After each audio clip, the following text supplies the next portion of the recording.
Firefighters scrambled to contain this fire that engulfed a Japanese oil tanker off the coast of Himeji, around 280 miles west of Tokyo.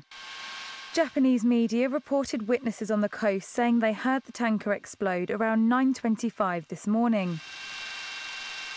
Billowing black smoke can be seen rising through a gaping hole in the guts of the tilted ship. Crew members were working on the deck of the tanker at the time of the explosion.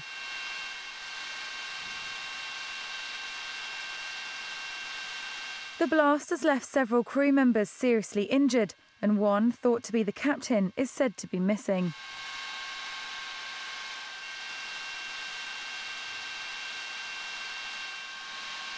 A spokesperson for the Coast Guard said the cause of the explosion is unclear and that the ship was not carrying any oil.